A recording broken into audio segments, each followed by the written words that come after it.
Now, I would like to call our 5th rank topper of Civil Services Examination 2018, Shrishti Jayan Deshmukh, to share her experiences and strategies she used to crack IAS. Shrishti. Good afternoon, everyone. So I would like to first thank the Institute for giving an opportunity to interact with you today and share with you my bits of strategy and wisdom that have helped me to stand in front of you today. So Akshat sir has spoken everything that I felt I would speak. And then I realized, and then I realized that most of the things that he has spoken are something that most of us do. And that is what, helps us sail through. For example, the stress on notes making was really important. And then he talked about attempting tests. That is equally important. So I would like to fill in some spaces which I feel, some details which can help you out after a broad overview that he has given to you. First of all, this examination is, I believe, there are two things which you should have or you should develop in the course of your preparation. The first, as he said, is consistency. It's not about putting 5-7 hours one single day and then other day getting bored or 1 घंटा newspaper करके ख़त्म कर देना. It's not about that. It's about following that monotonous routine that sometimes appears to you कि newspapers पढ़ रहे हैं, उसके बाद स्टैंडर्ड बुक्स पढ़ रहे हैं, थोड़ा सा टेस्ट या 5-10 क्वेश्चंस अटेम्प्ट कर रहे हैं. ये वाला एक जो रूटीन है ये आपको कंसिस्टेंटली करना है. एंड आई बिलीव आपके पास 1 साल है प्रिपरेशन के, right? You have started right now. So this is a very good time to start. तो consistency is the first thing which you should push yourself into. The second thing is, and equally important, is a believe in yourself. अपने आप पर faith रखना भी बेहद ज़रूरी है. थोड़ा सा डर लगता है. आपको डर लगता है क्या इस प्रिपरेशन से? मुझे बहुत लगता था, क्योंकि मैं दिल्ली नहीं आई थी प्रिपरेशन करने के लिए. और हम जब दूसरे शहरों में रहते हैं ना, तो दिल्ली का बड़ा रहता है कि दिल्ली में सब कुछ अवेलेबल है, वहाँ नहीं गए तो कैसे होगा. और क्लोजली किसी को देखा भी नहीं था मैंने प्रिपेयर करते हुए, तो एक थोड़ा फियर रहता है. उस फियर को तो ठीक है, उसको थोड़ा बैकग्राउंड में डाल दो. अपने आप पे एक बिलीफ रखना शुरू करो कि इफ़ दीज पर्सन्स जो मेरे सामने आज खड़े होकर बोल रहे हैं, अगर ये कर सकते हैं तो मैं भी कर सकता हूँ या कर सकती हूँ. That faith in your self is very important, and that faith and belief will drive you every single day कि आप उठकर अपना रूटीन, अपना जो शेड्यूल आपने बनाया है वो फॉलो कर रहे हैं. So focus on consistency and belief. Now moving on to some little bits or details of the preparation, I focused extensively on current affairs based preparation. जैसे ये also mentioned कि कुछ भी जो भी syllabus हमारा है उस हर एक topic का एक static part है और एक dynamic part है. तो current affairs के basis पे आप कैसे कर सकते हैं? I'll just give you an example. Now there's this cyclone Foni that came, right, in Odisha.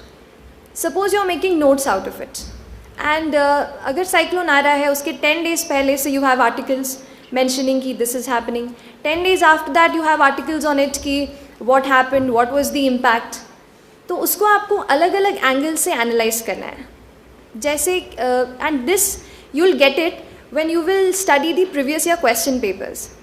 सो इसी एग्जाम्पल को आगे बढ़ाते हुए आई टेल यू कि जैसे साइक्लोन फोनी का एक जोग्राफिकल एस्पेक्ट है, राइट, कि साइक्लोन कैसे क्रिएट होता है, वो फिर लो प्रेशर कंडीशंस हो, वो सब जोग्राफिकल पार्ट आ जाएगा.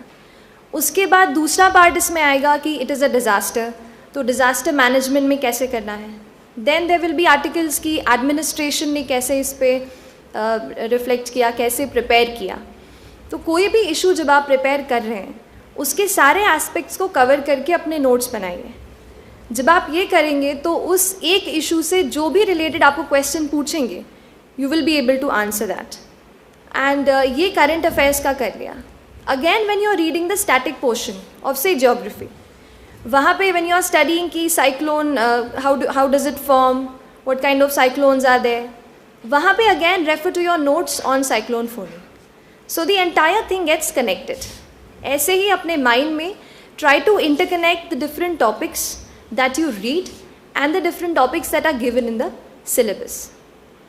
So this is one thing. Another example, recently or last year there were a lot of articles, and I'm sure they are coming even now, with respect to the working of parliament, that how many leaders were commenting that, you know, the effectiveness of the discussions or something like that. So follow these kind of issues, note it down properly with you, note down some of the important, कभी data आ जाता है paper में कि इतना percentage attendance रहा है MPs का या ऐसा कुछ.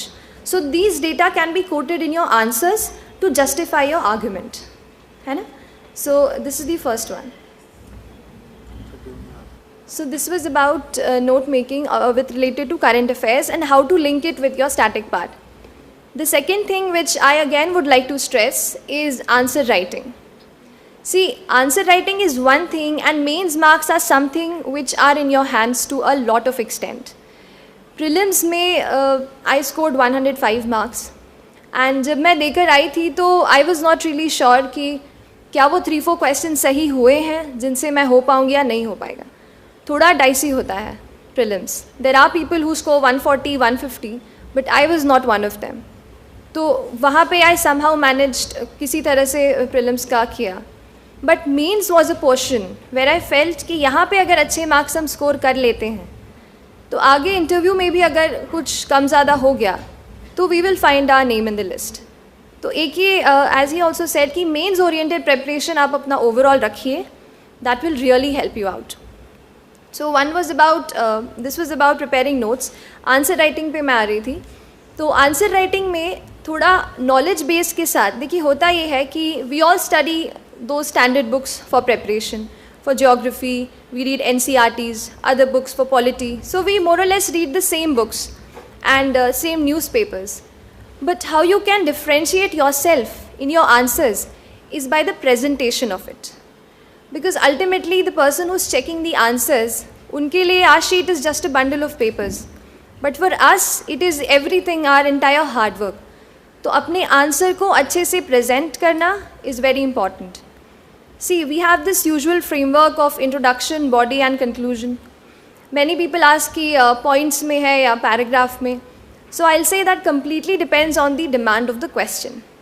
अगर question में ऐसा demand है कि आप उसको categorize कर सकते हैं, like अगर पूछा है कि any issue का what is the impact of it, तो उसका multi dimensional आप cover कर सकते हैं कि economics, social, political, है ना. ऐसे करके you can give the impact.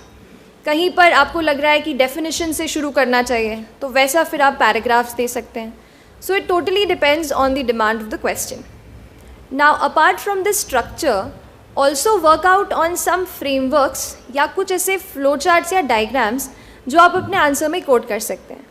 जैसे you can learn the map of India, to draw the map of India in about 10 to 15 seconds.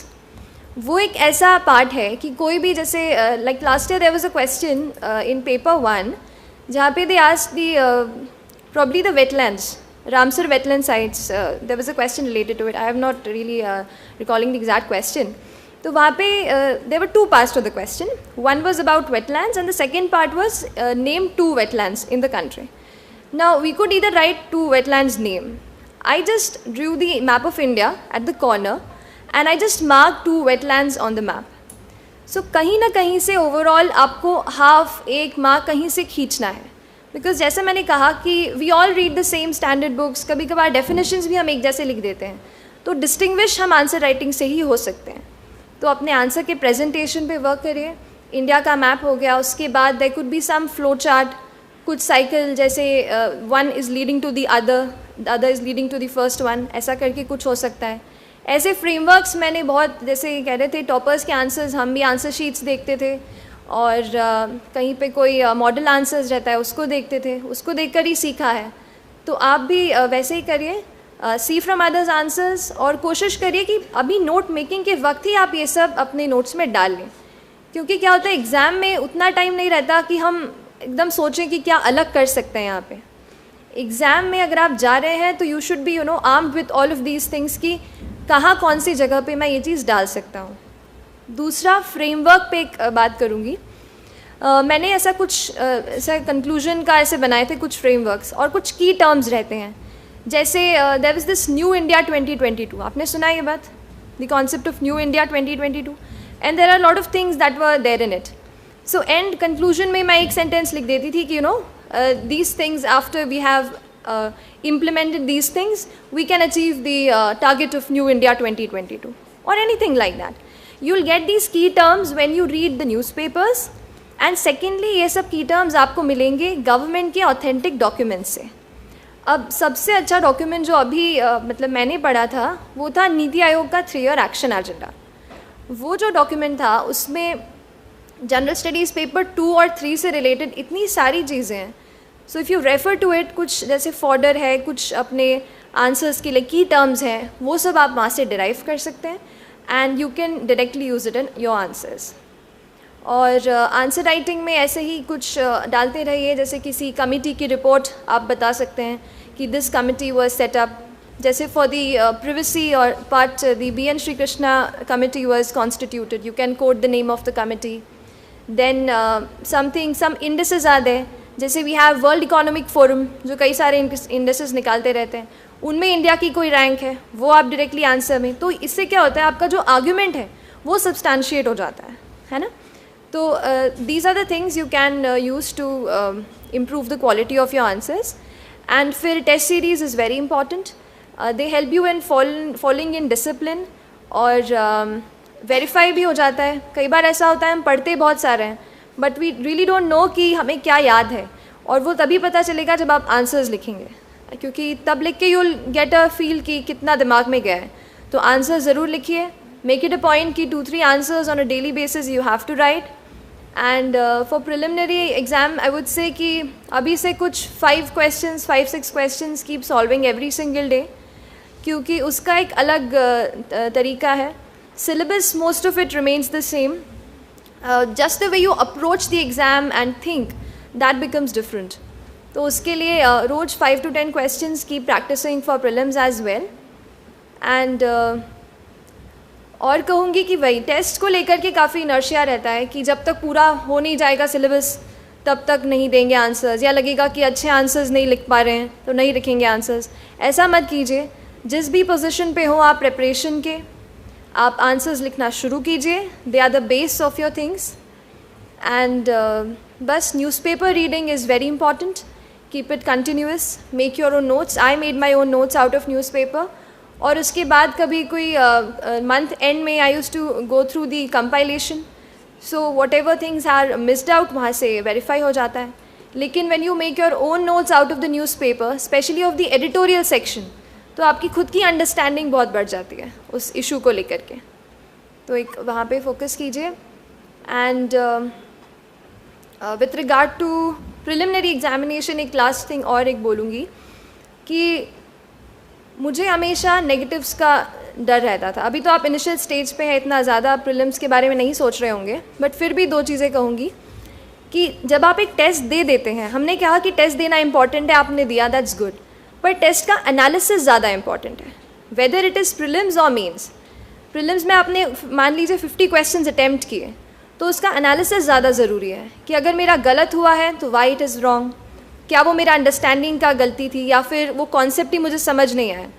तो अपने नेगेटिव्स पे जो आप गलत कर रहे हैं उन पे फोकस कीजिए एंड अपने टेस्ट के एनालिसिस को ध्यान में रखिए. That is more important and that will help you to learn. These are the things I believe हमारा जोड़ करके if you understand, these are the only things which are required for preparation. There is nothing new, these are the things you might have heard earlier as well. And because we have learnt it also from, we used to watch, these lectures on YouTube everywhere or sometimes reading in the newspapers. ऐसे ही करके हम सीखते हैं. और जैसा journey की बात होती है, तो this journey is very unique. It transforms you into a better person, I'll say. What we are standing in front of you right now, we were not when we started. So, but as a person, you become much more responsible, much more disciplined, and much more concerned about the society. एक last चीज़ कहूँगी कि जब आप facts पढ़ते हैं कोई भी, आप कभी चाइल्ड लेबर के बारे में फैक्ट्स पढ़ते होंगे, कि 60% चिल्ड्रन और something like that in some state this is happening. थोड़ा अपने आप को साइकोलॉजिकली इन इश्यूज़ के साथ कनेक्ट करने की कोशिश कीजिए कि अगर चाइल्ड लेबर हो रहा है तो नहीं होना चाहिए।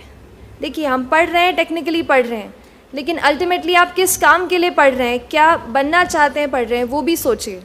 और अपने आप को थोड़ा मेंटली उन इश्यूज़ से कनेक्ट करने की कोशिश कीजिए जो अभी सोसाइटी में चल रही हैं। जब आप अपने आप को उनसे कनेक्ट करते हैं, जैसे कोई इविल्स हैं, चाइल्ड मैरिज है, चाइल्ड लेबर है, कुछ ऐसी चीज़ें हैं, तो खुद ब खुद आप सोचते हैं कि एग्जैक्टली यार इसमें मैं क्या कर सकता हूँ। अगर मैं वहाँ पे हूँ, मेरे पास कुछ पावर रिस्पॉन्सिबिलिटी है, तो मैं क्या कर सकता हूँ। उन सोल्यूशंस पे भी हम फिर अपने लेवल पर सोच सकते हैं। तो आप अपने आप को कनेक्ट भी कीजिए उस प्रिपरेशन से। जब हम कनेक्ट हो जाते हैं उन टॉपिक से और प्रिपरेशन से, तो फिर जर्नी भी बहुत अच्छी हो जाती है, मज़ा भी आता है। तो that is all from my side and all the very best to all of you. Thank you so much.